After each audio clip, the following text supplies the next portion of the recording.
What's going on, guys? It's Fubar. Welcome to the channel.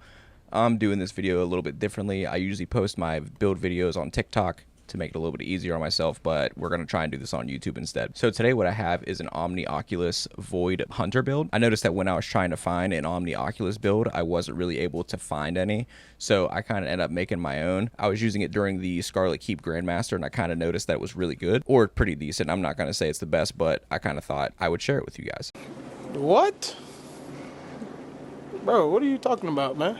Obviously, we're going to be here on the Void Hunter, and we're going to be using Omnioculus like I was saying earlier. The aspects we're going to use for this are going to be the Trapper's Ambush, and we're going to use the Vanishing Step. No one really uses Trapper's Ambush for any other builds unless it's with Omnioculus, I don't think. This is good for this build because you get 2 of your powered melee charges, which is going to let you throw your melee bomb at the ground, or you can jump and use your dive button to slam into the ground. You can make yourself invisible and make your teammates invisible as well.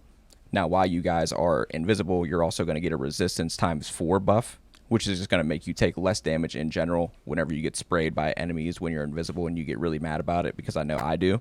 We're also going to go use Vanishing Step, so when you use your class ability, you're also going to go invisible.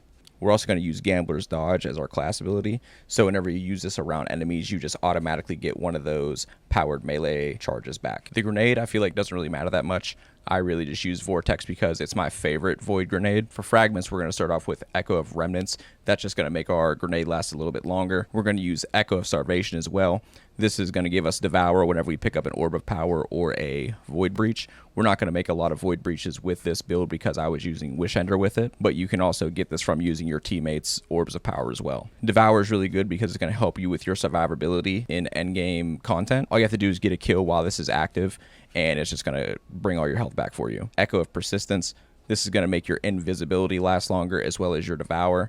Now remember, this only counts for you and not your teammates. I think you get 10 seconds of invisibility whenever you're using this, but your teammates will still have, your teammates are going to have about 2 or 3 seconds less time in invisibility than you do. So if you're doing the elevator on Scarlet Keep and you're trying to do it for free, just remember you have to use it whenever you have 2 or 3 seconds left of invisibility, so you can make your teammates invisible the entire time as well. This is also going to extend your Devour. I think it's to 10 or 13 seconds or something. So that gives you a little bit more time to get a kill so you can have as much health as possible. Echo of Obscurity. This is just every time you get a finisher, you're going to go invisible. It'll just make you invisible and not your teammates. This just gives you another option to go invisible if you're ever in a pinch, or you just like finishing enemies as much as I do. So here for the mods, I was really just using Heavy Ammo Scout and then Heavy Ammo Finder, just because with this build, I feel like I'm more or less supporting my teammates. So when I make heavy, they'll also see the heavy. I have the Kinetic Siphon on as well, since I was using Wish Ender. So each time you get 2 kills within a couple seconds of each other, you'll make an Orb of Power, which is going to allow you to proc Devour. We're going to use Melee Kickstart on your arms,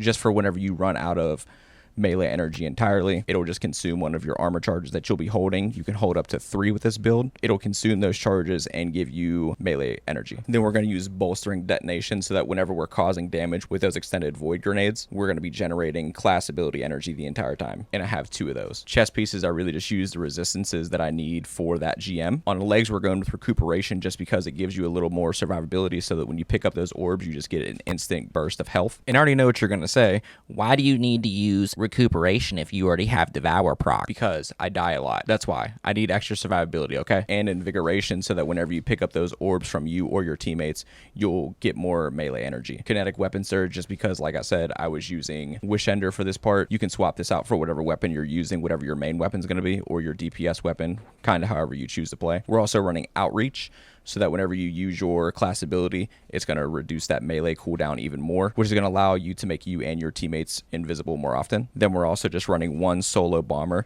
just because each time we use that class ability, it'll let us get a little bit of grenade energy back as well. So talking about the gameplay loop a little bit, if you're using this for end game content like I was, you're pretty much going to play back, which is why it's a perfect build to use Wish Ender with anyway. I didn't really spam the invis as much as possible, but I'm probably showing a clip here anyway where I used it at the end of this Nightfall in the boss room, because both of my teammates died at the same time within 10 seconds, and I kind of just looped my abilities a little bit to try and extend my invisible so that I would get that damage resistance and also give myself time to revive them. So I would get a res, jump, slam it down, and then make us invisible. And then I would use the dodge once I ran out of those 2 melee charges, so I could get another one back just in case I needed to. And like I said in this clip here, both my teammates were doing something. I'm not exactly sure, but they both died instantly twice together, and I was able to save both of them and pretty much clutch the run. But I'm not, I'm not tooting my own horn or anything, but it was mostly because of me we finished it. Hopefully you guys enjoy one of my first YouTube videos. Hopefully I get to use more memes next time, because I need to practice with doing that stuff, because that makes it fun for me. I hope you try this build out. Hope you finish some GMs with it or carry some people. I'm going to use it to carry some people through GMs on stream at some point. Don't know when it is, but I'll have everything all linked together so you won't have to worry about that. If you have any complaints about the build or anything to further optimize it, let me know down in the comments, or you can argue with someone else in the comments somewhere else, like in TikTok probably. But see you guys next time. Thanks so much for watching.